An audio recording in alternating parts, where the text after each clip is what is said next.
Last session, we talked about being image bearers, and today we're going to talk about what it means to be me.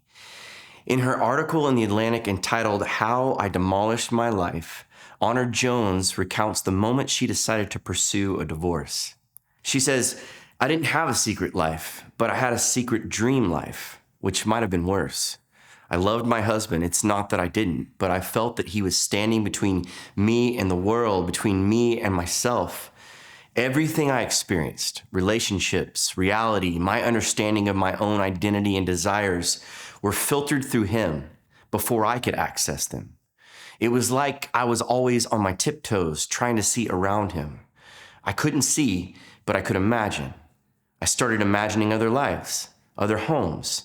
It was if I'd been wearing sunglasses and then taking them off, and suddenly everything looked different. Not better or worse, just clearer, harsher. I had caused so much upheaval, so much suffering, and for what? So I could put my face in the wind, so that I could see the sun's glare." Regardless of whether she was justified in her actions, Jones admits what drove her to leave her husband: a desire to be true to herself, to be free, to be authentic. She followed the overriding philosophy of the West: look within and follow your heart. From a young age, we are taught the value of such authenticity.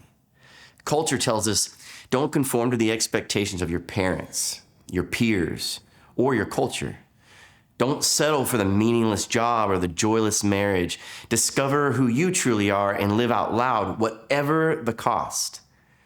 But who are we really? What is the essence of our personal identity?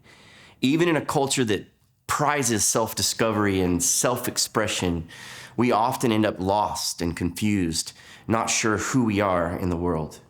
We can feel like a stranger in our own skin. Why is it so hard to know the real me? Because identity is not something we create or even something we discover deep within, but something we receive as a gift. How do we receive our identity? First, we need to know our Creator.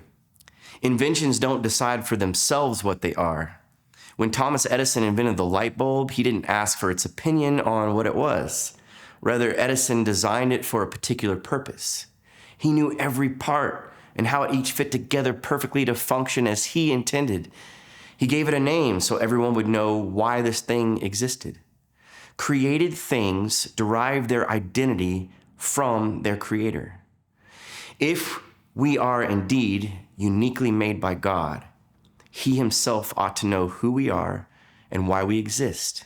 He knows every part of us and the reason he made us.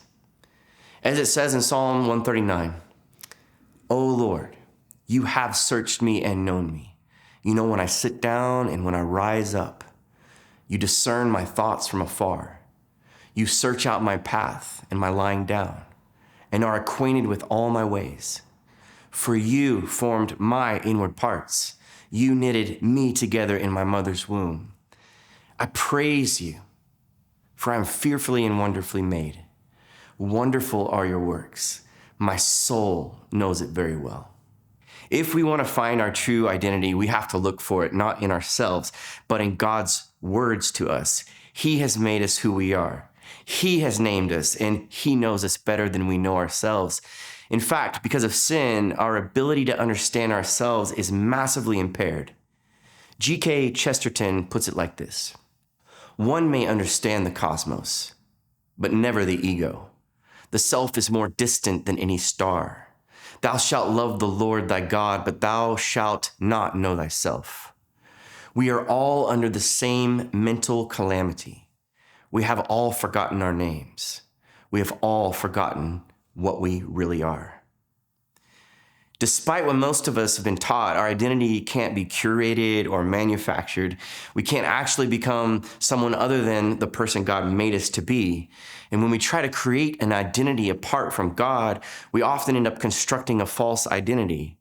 False because it's built on how others perceive us and how we want to present ourselves. The irony is that in seeking to create an authentic self, we might end up actually creating an imaginary self. We can't actually rewrite our stories. If we want to know ourselves more fully, we have to grow in knowing the one who made us. Second, we need to know our story. So if we get our identity from knowing God, does this mean our story and history don't matter? No, our stories are an important part of our identity. As one author writes, it's like everyone tells a story about themselves inside their own head, always, all the time. And that story makes you what you are. We build ourselves out of that story. Now, we all have a story. We all come from somewhere. Each one of us have experienced moments and relationships that have influenced who we are today, whether for good or for bad. In our search for an identity, we tend to focus on key markers that can proclaim who we are to the world. Some of these have been with us our whole life, while others we pick up along the way. Today, we often tend to center our story around our sexuality, gender, race, and ethnicity. We are white, black, indigenous, Hispanic, Asian, or multiracial. We identify as straight, gay, bisexual, or asexual. We call ourselves cisgender, transgender, gender fluid, or non-binary. But our story goes beyond these identity markers. We define ourselves by our occupation, our marital status, or our social class. We emphasize our nationality, our political party, our religion, our current locality. We view ourselves in relation to our hobbies and interests and our personality types. And in reality, many of these pieces are not insignificant. You throw a bunch of these markers together and you have a pretty robust picture of who a person is. However, here's the problem.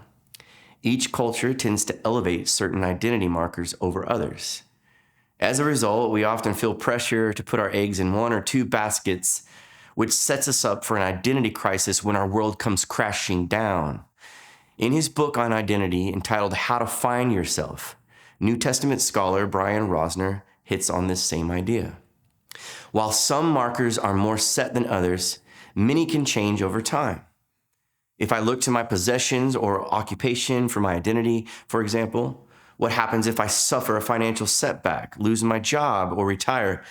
If my marital status is the main feature of who I am, what happens if that changes?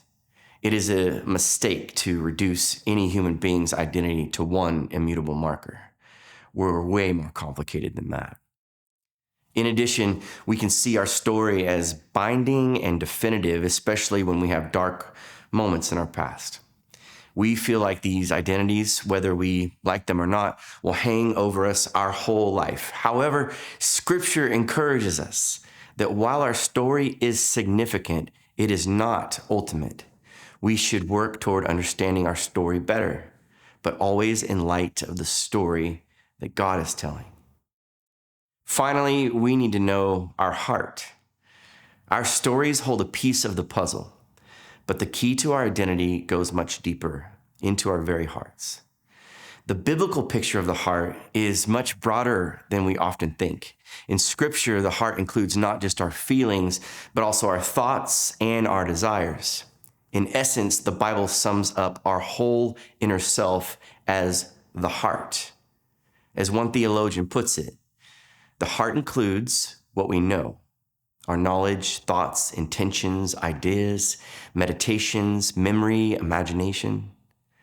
It includes what we love, what we want, seek, feel, and yearn for, and what we choose, whether we will resist or submit, whether we will be weak or strong, whether we will say yes or no. Culture would say that the right way to relate to our heart is to follow the warm feelings and ever-shifting desires we sense within. However, Scripture invites us to know our hearts. To know our hearts, we need to recognize our thoughts and explore our own inclinations to submit or resist. We take into account the sense of right and wrong that our conscience speaks to us. To know our hearts, we have to know our story and how that story impacts us today. We are whole persons and cannot be reduced to feeling creatures only. The complexities of our inner life speak to what makes us who we truly are. In this sense, the heart is vital to our sense of self, to our identity. However, our hearts are deeply connected to God, and we can't truly make sense of ourselves until we rightly direct our hearts towards Him. As St. Augustine famously put it, "You have made us for yourself, O Lord, and our heart is restless until it finds rest in you."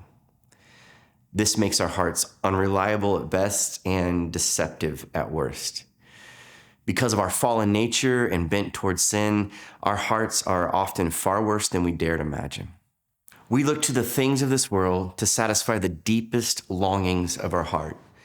We use other people and rationalize it away. We don't always know the right thing to do, and we often choose to do that which we know is wrong. We don't always understand why we feel and what we feel. This doesn't mean we should wholesale disregard our hearts, nor follow them with abandon. Rather, we should listen to our hearts with caution. Our hearts are always speaking to us about what we feel and what we think and what we long for. And by listening, we can learn more about who we are and why we exist. And when our hearts go astray, we should direct our hearts back to God. As we submit our hearts to God and ask Him to seek us and know us, we can actually be transformed from the inside out into the person He made us to be.